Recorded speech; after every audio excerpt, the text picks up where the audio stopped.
Como tema para as nossas reflexões da noite, nós vamos analisar um ensinamento que Jesus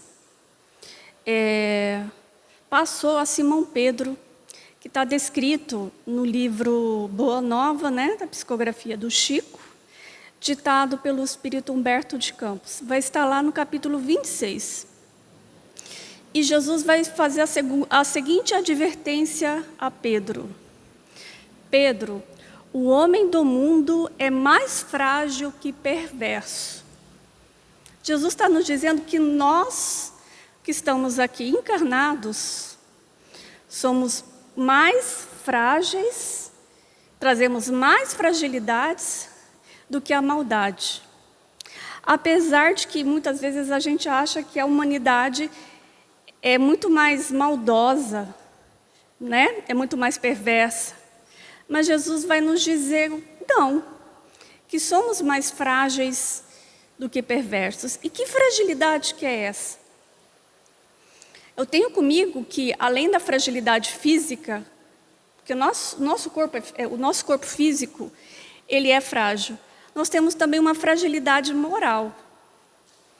No sentido de que nós ainda não temos um controle das dificuldades que o mundo físico nos proporciona. Então é muito comum, quando nós estamos com fome, com sede, com frio, doentes, a gente tende a decair. Eu estava vendo uma palestra de uma doutrinadora espírita e ela diz o seguinte, que o período mais difícil da vida dela foi quando ela passou fome.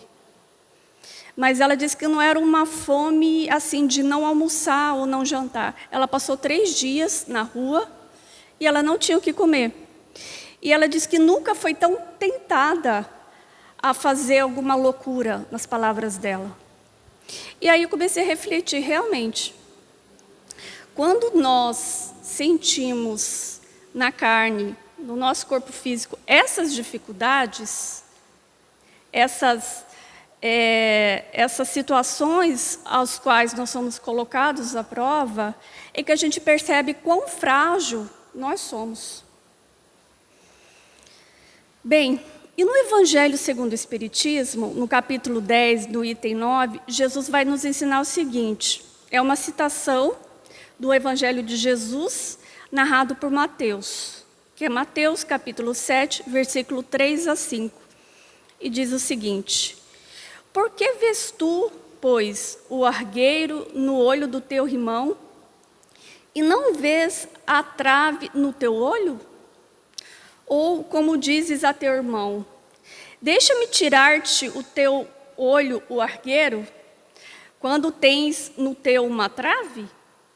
Hipócrita, tira primeiro a trave do teu olho, e depois, então vede como podereis tirar o argueiro do olho do vosso irmão.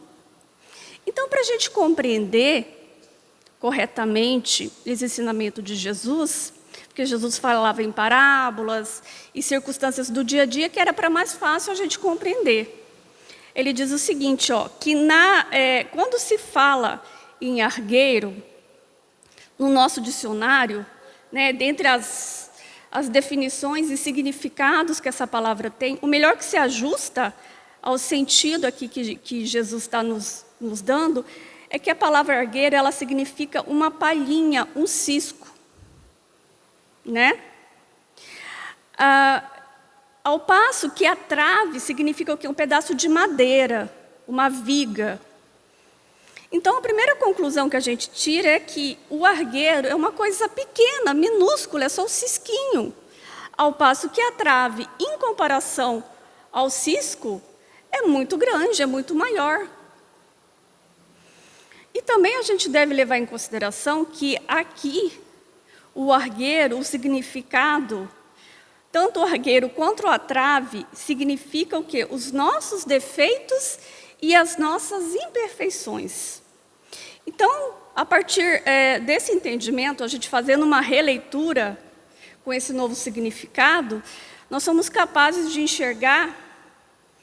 Jesus nos diz o seguinte, que nós somos capazes de enxergar o mínimo defeito dos nossos irmãos, das imperfeições dos nossos irmãos, mas não somos capazes de enxergar os grandes defeitos, as grandes imperfeições que possuímos.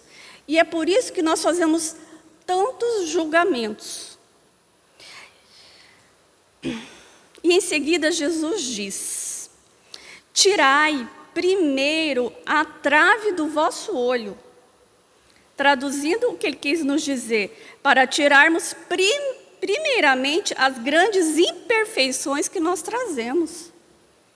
Primeiro tira a trave do seu olho, primeiro tira a sua imperfeição. Vai tratar a sua imperfeição, o seu defeito, o seu pecado, a sua dificuldade, não importa o nome, tem vários nomes, né? As fragilidades.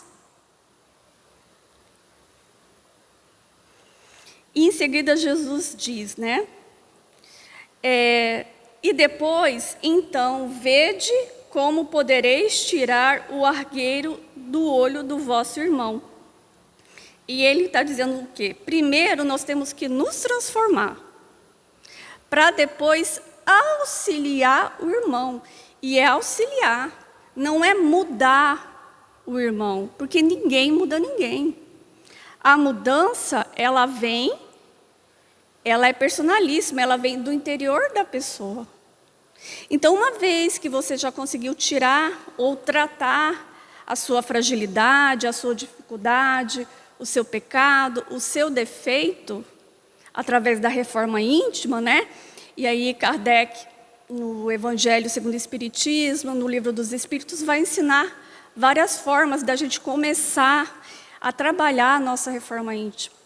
Depois que a gente conseguir fazer isso, é que a gente vai auxiliar o irmão. E de que forma que é esse auxílio?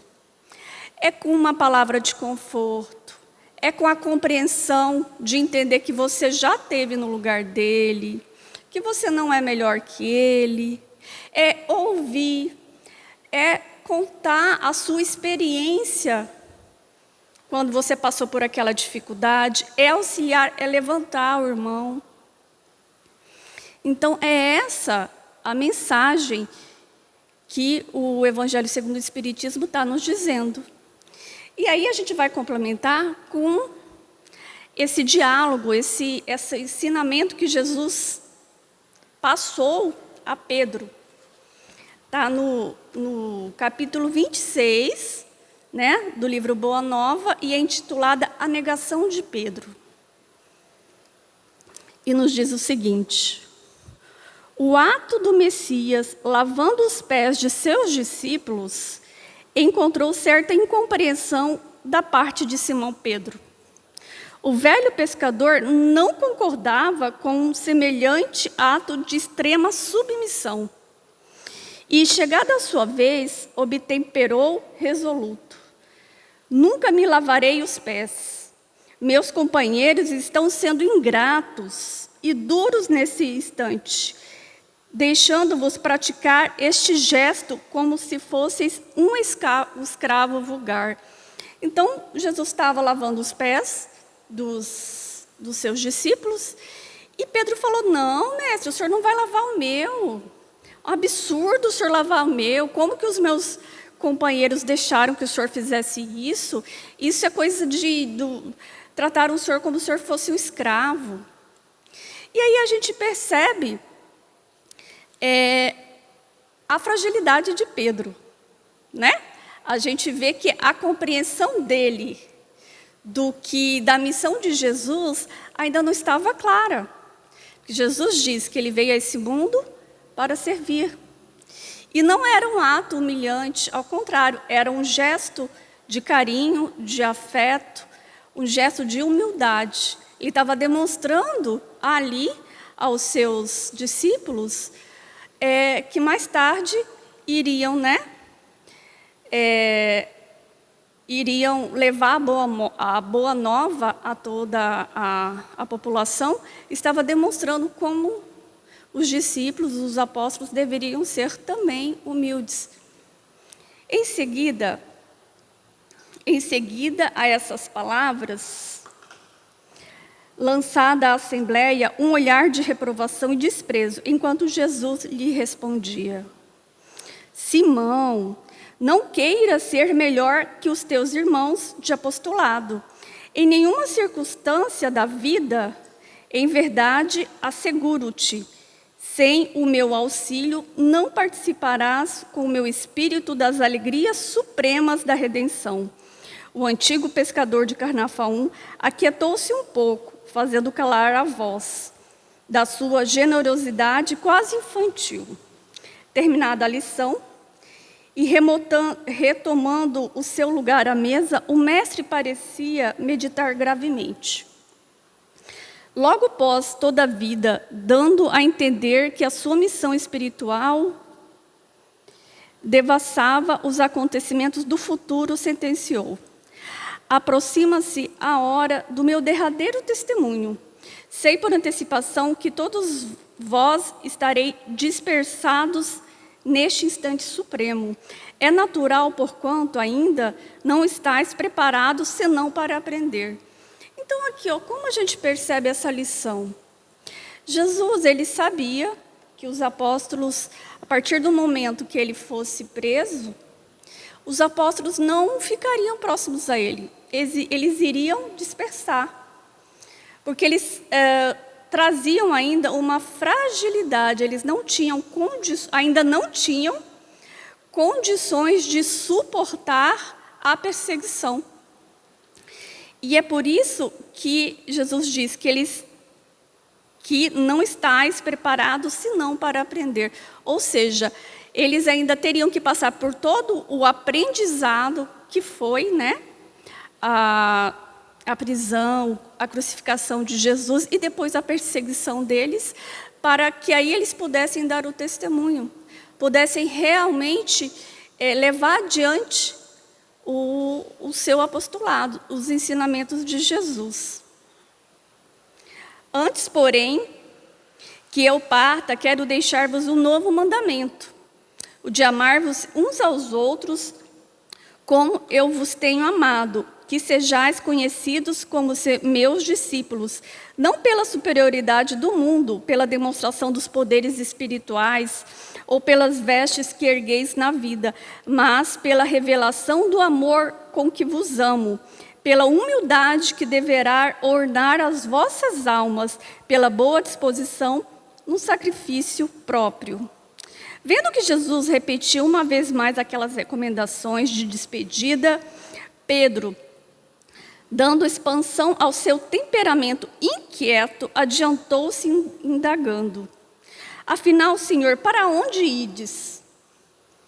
O mestre lhe lançou um olhar sereno, fazendo-lhe sentir o interesse que lhe causava a sua curiosidade, e redarguiu: ainda não te encontras preparado para seguir-me. Pedro já achava que ele ia seguir Jesus onde fosse necessário. O testemunho é de sacrifício e de extrema abnegação, e somente mais tarde entrarás na posse da fortaleza indispensável. Simão, no entanto, desejando provar por palavras aos companheiros o valor da sua dedicação, acrescentou com certa ênfase ao propósito de se impor à confiança do Messias: não posso seguir-vos? Acaso, mestre, podereis duvidar da minha coragem? Então não sou um homem? Porque por vós eu darei a minha própria vida. O Cristo sorriu e ponderou: Pedro, a tua inquietação se faz credora de novos ensinamentos. A experiência te ensinará melhores conclusões, porque em verdade te afirmo que esta noite o galo não cantará sem que me tenhas negado por 3 vezes. Julgai-me então um espírito mau e endurecido? A esse ponto, Senhor, indagou o pescador, sentindo-se ofendido. Não, Pedro, adiantou-se o mestre com doçura. Não te suponho ingrato ou indiferente aos meus ensinos, porém, vais aprender ainda hoje que o homem do mundo é mais frágil do que perverso. Então, Jesus, como espírito extremamente evoluído, está dando uma grande lição, está explicando para o Pedro. Por Pedro, ainda na sua ignorância, porque muitas vezes nós também trazemos dentro de nós essa ignorância. Nossa, só porque já estou frequentando o Lar de Nazaré, eu estou estudando, eu estou trabalhando, a minha mediunidade. Não, eu já tenho condições de desbravar, dar o testemunho, né? Mas, assim como Pedro, né, Jesus, ele sabe que a gente ainda não tem essa fortaleza intransponível que ele diz que é necessário. Ele conhece o nosso íntimo, as nossas fragilidades. Então, ele não nos pede que façamos grandes feitos, mas ele sabe da nossa capacidade, que nós trazemos no nosso íntimo essa sementinha divina e que um dia ela vai florescer, ela vai crescer, ela vai dar os frutos e vai nos transformar. Mas Jesus pede aqui a Pedro calma. É a mesma calma que nós temos que ter para conosco e para com os nossos irmãos. Porque para a gente poder tirar o cisquinho do olho do irmão, a gente tem que tirar a trave do nosso olho primeiro. E continuando, Pedro não quis acreditar nas afirmações do Messias e tão logo verificara a sua prisão no pressuposto de demonstrar o seu desassombro e boa disposição para a defesa do evangelho do reino de Deus, atacou com a espada um dos servos do sumo sacerdote de Jerusalém, compelindo o mestre às mais severas observações. Consoante as afirmativas de Jesus, o colégio dos apóstolos se dispersou. Naquele momento de supremas resoluções, a humildade com que Cristo se entregava desapontara alguns deles, que não conseguiam compreender a transcendência daquele no reino de Deus sublimado e distante. Então, como Jesus previa, os apóstolos, cada um foi procurar o seu rumo. Alguns muito desapontados pela forma como Jesus não lutou, não usou da força ou não usou da sua capacidade, né, uma capacidade muito superior que ele tinha. Então, alguns dos apóstolos ficaram muito surpresos e desapontados, porque eles esperavam um Jesus guerreiro, um Jesus que ia demonstrar todo o seu poder, né, sem compreender verdadeiramente qual era a missão de Jesus. Pedro e João, observando que a detenção do mestre pelos emissários do templo era fato consumado, combinaram entre si de acompanhar de longe o grupo que se afastava conduzindo o Messias. Debalde procurava os demais companheiros que, receosos da perseguição, haviam debandado. Então, nesse momento, só ficou João e Pedro. Os outros apóstolos sumiram com medo das perseguições, do que poderia lhes acontecer. Ambos, no entanto, desejavam prestar a Jesus o auxílio necessário. Quem sabe poderiam encontrar um recurso de salvá-lo. Eramis, se certificasse de todas as ocorrências, recorreriam às suas humildes relações em Jerusalém a favor do mestre querido. De instante a instante, eram surpreendidos por homens do povo que, em palestra de caminho, acusavam Jesus de feiticeiro e herético. A noite caíra sobre a cidade. Os 2 discípulos observavam que a expedição de servos e soldados chegava à residência de Caifás, onde o Cristo foi recolhido a uma cela úmida, cujas grades davam para um pátio extenso. O prisioneiro foi trancafiado por entre zombarias e impropérios. Ao grupo reduzido juntava-se agora a massa popular, ou seja, foi só aumentando o número de pessoas, o cortejo que acompanhava toda a trajetória de Jesus até a cela, né, no palácio de Caifás. Então, em pleno alvoroço festivo, por uma aluvião de pessoas alegres, foi se juntando nas comemorações da Páscoa. Pedro e João compreenderam que as autoridades do templo imprimiram caráter popular ao movimento de perseguição ao Messias. Ou seja, eles aproveitaram que estava na Páscoa, que era uma época de muita festa e alegria, e incentivaram toda aquela massa que estava ali na cidade a também entrar, né, naquela situação, a influenciar para que Jesus fosse preso, para que Jesus fosse executado. E aí, nesse momento, o Pedro e João, eles conseguem perceber que foi uma manobra. Depois de ligeiro entendimento, o filho de Zebedeu voltava a Betânia a fim de colocar a mãe de Jesus ao corrente dos fatos. Então, João foi avisar Maria e Pedro ficou ali para ver se ele poderia ser útil a Jesus, poderia ajudar a Jesus. O velho pescador de Cafarnaum sentiu a hostilidade com que teria de lutar a fim de socorrer o Messias. Experimentou um frio angustioso no coração. Olha a fragilidade. Sua resolução parecia vencida. A alma ansiosa se deixava dominar por dúvidas e aflições. Começou a pensar nos seus familiares, em suas necessidades comuns, nas convenções de Jerusalém. O seu cérebro estava fervilhando de expectativas e cogitações de defesa própria. Então, a gente percebe aqui que, nesses momentos em que você é colocado à prova, dentro de uma dificuldade, a gente pensa o quê? Pensa na família, pensa na nossa integridade física, pensa no nosso conforto material.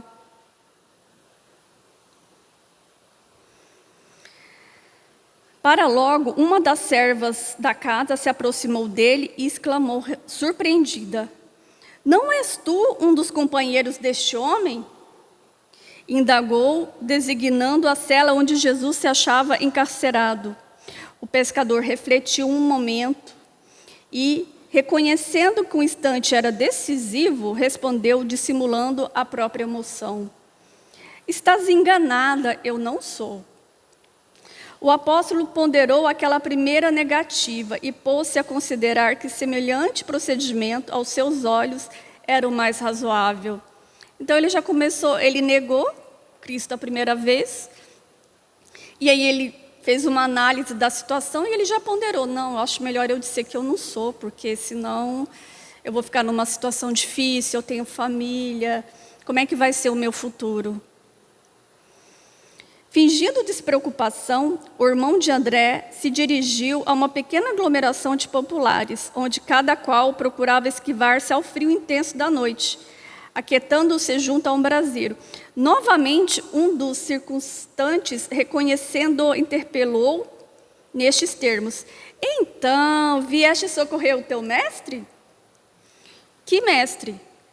perguntou o pescador de Cafarnaum, entre receoso e assustado. "Nunca fui discípulo desse homem." Fornecida essa explicação, todo o grupo se sentiu à vontade para comentar a situação do prisioneiro.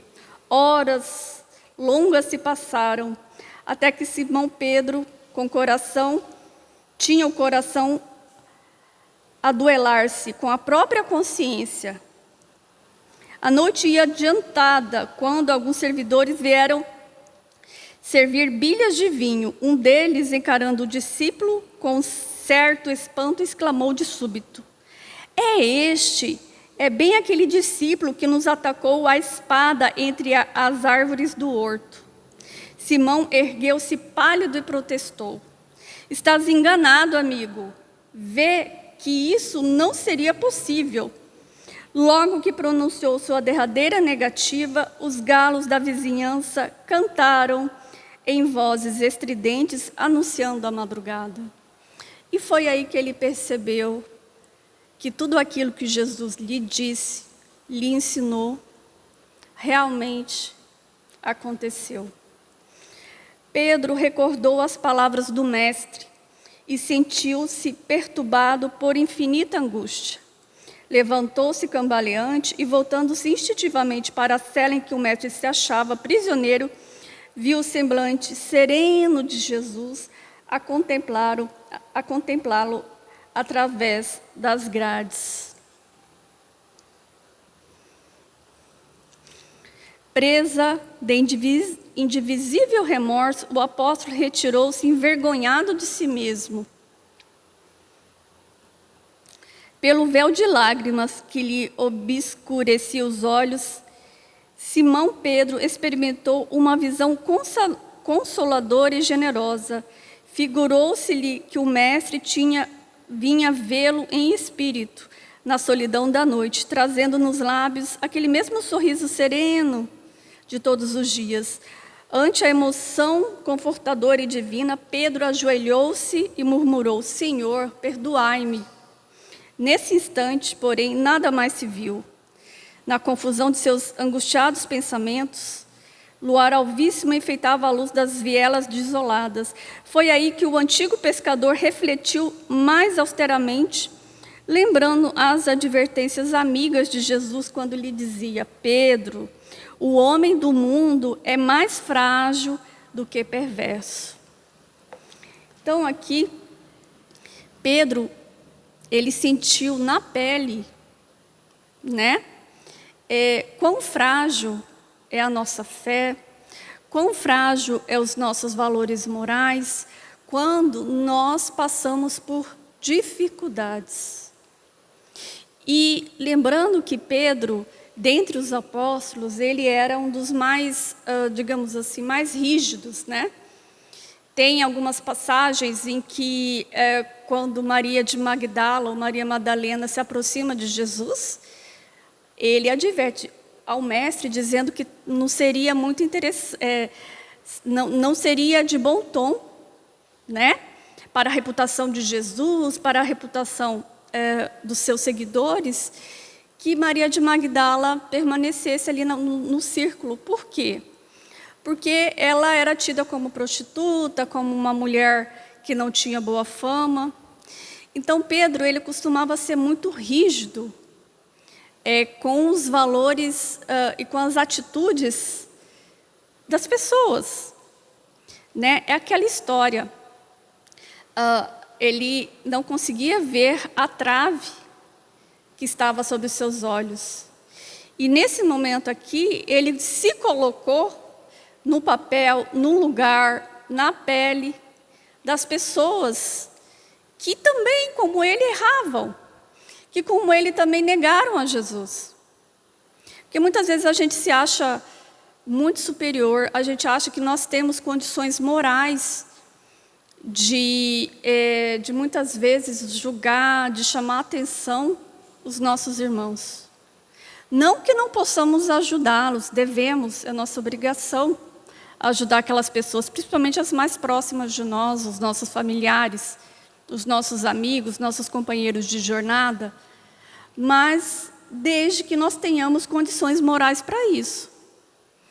Porque quando nós tivermos condições morais para isso, nós faremos de uma forma amorosa, piedosa, como Jesus fez para com toda a humanidade, e em especial aqui para com Pedro.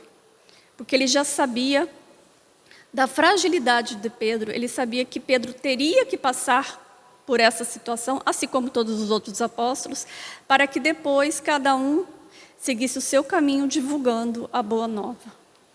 Que possamos também fazer isso, tirar a trave dos nossos olhos, auxiliar ao irmão a tirar o cisco do olho, para que possamos seguir a nossa jornada divulgando a boa nova. Muito obrigada. Então vamos fazer as nossas orações, agradecendo a Jesus por esse ensinamento. Jesus, somos gratos pelo teu esforço, pelo teu amor, de vir aqui neste mundo, passar por tantas dificuldades, tanto sofrimento físico e nos auxiliar. E mesmo assim, depois de ter sido abandonado por aqueles que eram mais próximos, o Senhor reconheceu docemente a fragilidade de cada um, a fragilidade de toda a humanidade. E de forma tão amorosa, tão gentil, tão dedicada, nos proporciona meios para que possamos fazer a nossa reforma íntima, melhorar o nosso viver e auxiliar o próximo. Obrigada, Jesus, que o Senhor abençoe todos os nossos lares, que possamos retornar em paz, com muito amor e dedicação a esse trabalho de levar a palavra do Cristo. Obrigada, Jesus, que assim seja.